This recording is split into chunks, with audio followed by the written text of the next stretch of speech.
विद्यार्थियों, आज हम सीखने के प्रतिपल चौथा गद्य और पद्य आदि रचनाओं को ध्यान से सुनेंगे और पढ़ेंगे. ವಿದ್ಯಾರ್ಥಿಗಳೇ, ಇಂದು ನಾವು 4ನೇ ಅಧ್ಯಾಯವನ್ನು ಗಮನಿಸುವ. ಇದರಲ್ಲಿ 1ನೇದಾಗಿ ಗತಿವಿಧಿ ಕೊಟ್ಟಿದ್ದಾರೆ, ಪ್ರಾರ್ಥನಾ ಗೀತ್. ತುಮಿ ಹೋ ಮಾತಾ ಪಿತಾ. ಇದು 7ನೇ ವರ್ಗದಲ್ಲಿ ತಾವು ಕಲ್ತಿರ್ಬೋದು. ಅಭ್ಯಾಸ 4.1 ಪ್ರಾರ್ಥನಾ ಗೀತ್ ಕಾ ಗಾಯನ್. ಇಲ್ಲಿ ಮಕ್ಕಳಿಗೆ ಮಧುರವಾಗಿ ನಾವು ಹಾಡನ್ನು ಕಲಿಸಬೇಕು.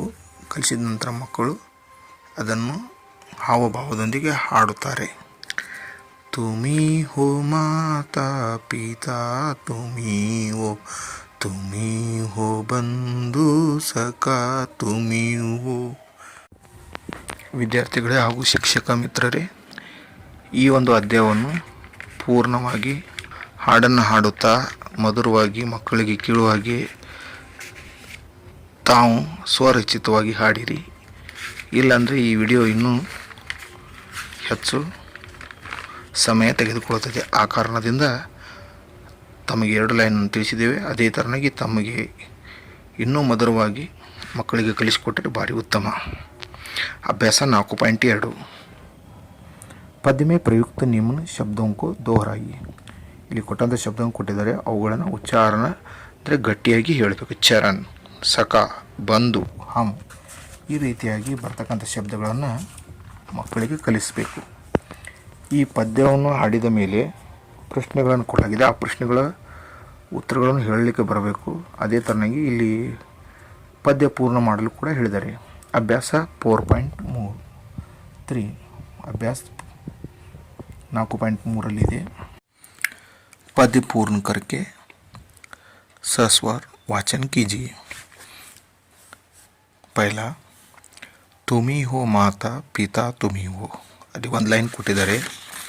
ಇಲ್ಲಿ ಆ ಒಂದು ಲೈನನ್ನು ನೋಡಬೇಕು. ಇಲ್ಲಿ ಪ್ರಾರ್ಥನಾ ಗೀತದಲ್ಲಿ ತುಮಿ ಹೋ ಬಂದು ಸಖಾ ತುಮಿ ಹೋ ಒಂದು 2ನೇ ಲೈನ್ ಇದೆ, ಅದನ್ನು ತುಂಬಲಿಕ್ಕೆ ಪ್ರಯತ್ನಿಸಬೇಕು. 2ನೇದು ಕೊಟ್ಟಿದ್ದಾರೆ, ಜೋ ಖಿಲ್ ನಾ ಸಕೆ ವೋ ಫೂಲ್ ಹಮ್ ಹೈ. ಇದು ಕೊನೆಯ ಪ್ಯಾರಾಗ್ರಾಫ್ ಇದೆ, ಅದನ್ನು ಇಲ್ಲಿ ಬರೆಯಬೇಕು. शिक्षक प्रतिपुष्टि कविता का वाचन कर सकता है. यहाँ लिखा गया, इस छात्र तीनों अध्यायों का संपूर्ण ज्ञान है, इसलिए पढ़ना लिखना आता है. नहीं तो हाव भाव से गाने के लिए बताना है, वह बच्चा शीघ्र ही सीख सकेगा. गतिविधि 2 कविता है, पढ़ना है जी पढ़ना है. यह तो सरल कविता है, आप लोग 7वीं कक्षा में पढ़ेंगे. अभ्यास 4.4 गीत या पद्य का गायन करना. कविता का नाम है पढ़ना है जी पढ़ना है. पढ़ना है जी पढ़ना है, हमको ऊपर चढ़ना है, थोड़े दिन की बात और है, जमकर खूब पढ़ेंगे हम. ಹೀಗೆ ಈ ಪದ್ಯ 2 ಪ್ಯಾರಾಗ್ರಾಫ್ ಕೊಟ್ಟಿದ್ದಾರೆ. ಇದೇ ಚಾನಲ್ನಲ್ಲಿ ನೀವು ಯೂಟ್ಯೂಬ್ದಲ್ಲಿ ಮುಖಾಂತರ ಈ ಹಾಡನ್ನು ಕೇಳ್ಬೋದು. अभ्यास 4.5 तुकांत शब्द की सूची बनाइए. तुकांत का अर्थ होता है शब्द के अंत में आने वाले शब्द समान हो.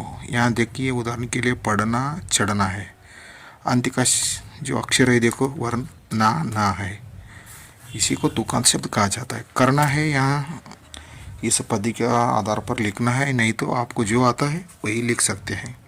करना, पढ़ना, बताना, जिताना, जीतना वो भी लिख सकते हैं. लड़ना, सुनना, चलना, बढ़ना यही लिखना है, ऐसा मेरी मत नहीं है. जो आप मन में आता है वो लिखना चाहिए.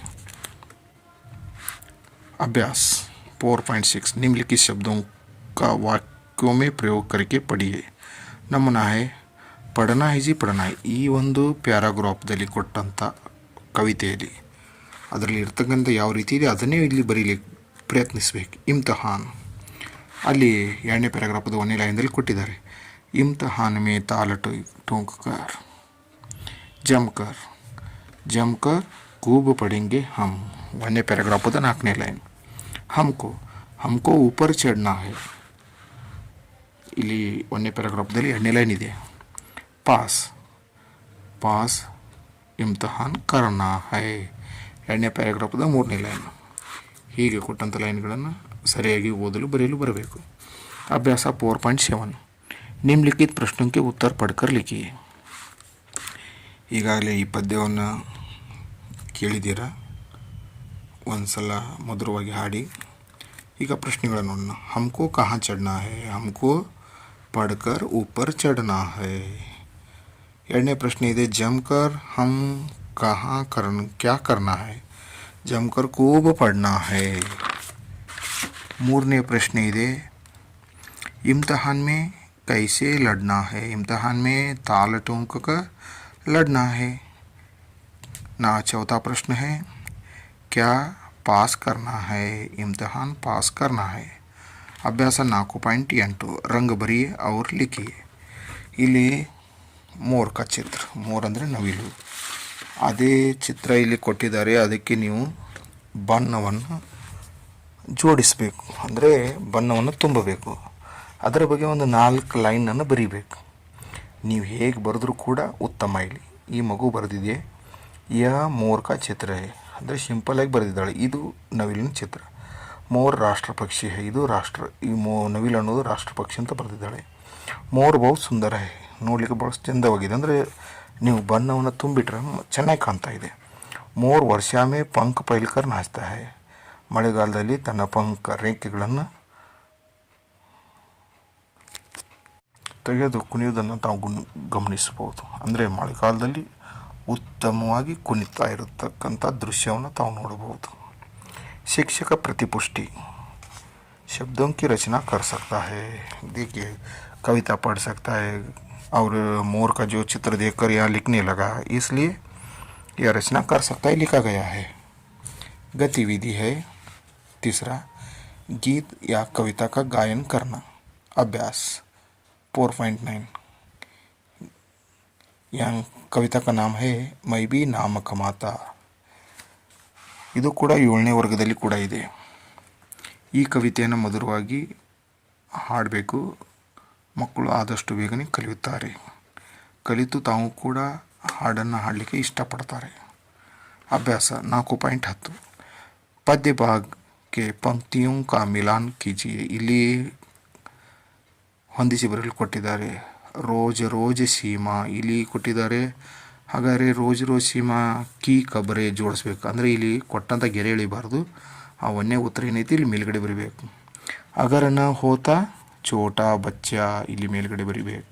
ಜಟ್ಪಟ ಹೋಕರ್ ಬಡಾ ಪೌಜ್ ಮೇ ಇಲ್ಲಿ ಒಂದೇದಿದೆ ನೋಡಿ. ಮಾ ಕಿತನಿ ಖುಷಿ ಹೋತಿ. ಅಭ್ಯಾಸ 4.11 ರಿಕ್ತ ಸ್ಥಾನಕ್ಕೆ ಪೂರ್ತಿ ಕೀಜೆ, ಬಿಟ್ಟ ಸ್ಥಳವನ್ನು ತುಂಬಿರಿ. ಇದೇ ಪದ್ಯದ ಮೇಲೆ ಪ್ರಶ್ನೆಗಳನ್ನು ಕೇಳಿದರೆ, मैं भी डैश कमाता नाम कमाता. ಮುಂದೆ ಎರಡನೇ ಪ್ರಶ್ನೆ, मैं डैश हो जाता मैं भर्ती हो जाता. ಮೂರನೇ ಪ್ರಶ್ನೆ, सुन कर डैश नन्ना मेरा मुस्कुर रह जाता मन. चौथा, एक बड़ा सा डैश भी राष्ट्रपति से पाता. ಇಲ್ಲಿ ಬಿಟ್ಟ ಸ್ಥಳವನ್ನು ಬರೀಬೇಕು. ಪುರಸ್ಕಾರ. अभ्यास 4.12 निम्नलिखित प्रश्नों के उत्तर लिखिए. रोज कौन सी खबरें सुनता है. उत्तर, रोज सीमा की खबरें छोटा बच्चा सुनाता है. ಎರಡನೇ ಪ್ರಶ್ನೆ, बालक नाम कैसे कमाता. उत्तर है, बालक हाथ में बंदूक लेकर नाम कमाना चाहता है. तीसरा प्रश्न, पुरस्कार पाने पर कौन खुश होता है.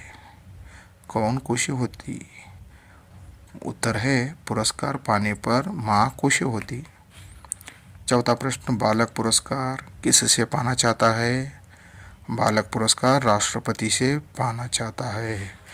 शिक्षक प्रतिपुष्टि है, छात्र प्रश्नों का उत्तर समझकर लिखना और पढ़ता है. ಅಂದರೆ ಇಲ್ಲಿ ಸರಿಯಾಗಿ ಓದುಗರು ಕಲಿತಿದ್ದರೆ ಬರೀಬೇಕು, ಇಲ್ಲಾಂದರೆ ತಮಗೆ ತಿಳಿದ ಹಾಗೆ अभी प्रयास कर रहा है, पढ़ रहा है, लिखना चाहिए. मूल्यांकन करना है. तुकांत शब्दों की सूची बनाई है.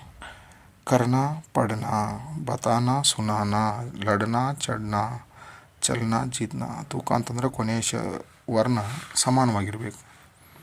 ಇಲ್ಲಿ ಚಿತ್ರ ದೇಕರ್ ಪ್ರಾರ್ಥನಾ ಗೀತ್ ಗಾಯಿಯೇ ತುಮಿ ಹೋ ಮಾತಾ ಪಿತಾ ತುಮಿ ಹೋ ಅಂತ ಒಂದು ಹಾಡಿದೆ. ಇಲ್ಲಿ ನಮಾಜ್ ಮಾಡ್ತಕ್ಕಂಥ ಒಬ್ಬ ವ್ಯಕ್ತಿ ಇದ್ದಾನೆ. ಇಲ್ಲಿ ದೇವರಿಗೆ ನಮಸ್ಕರಿಸ್ತಾ ಇದ್ದಾನೆ. ಇದರ ಮೇಲೆ ತಮಗೆ ತಿಳಿದ ಹಾಗೆ ಒಂದು ಕವಿತೆಯನ್ನು ರಚನೆ ಮಾಡಿ.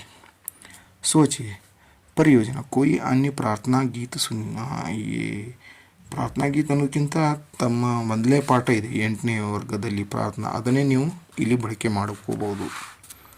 सीखने के प्रतिफल आत्मसात करने के संबंध में छात्र के ಮೂಲ್ಯಾಂಕನ ಸ್ತರ. ಈಗಾಗಲೇ ತಮಗೆ ತಿಳಿಸಿದ ಹಾಗೆ ಯಾವ ಮಗು ಯಾವ ಇದರಲ್ಲಿ ಸ್ತರವನ್ನು ಸ್ತರ ಇದೆ ಅನ್ನೋದನ್ನು ಗುರುತಿಸಿ ಈ ಅಂದರೆ ಈ ಆಧಾರದ ಮೇಲೆ ರೂಪನಾತ್ಮಕ ಮೌಲ್ಯಾಂಕನದಲ್ಲಿ ಅಂದರೆ FA1 FA2 ಯಾವ ರೀತಿ ತಾವು ಅಂಕಗಳನ್ನು ಕೊಡಬೇಕು ಅನ್ನೋದನ್ನು ಮುಂದಿನ ಭಾಗದಲ್ಲಿ ತಿಳಿಸುತ್ತೇನೆ.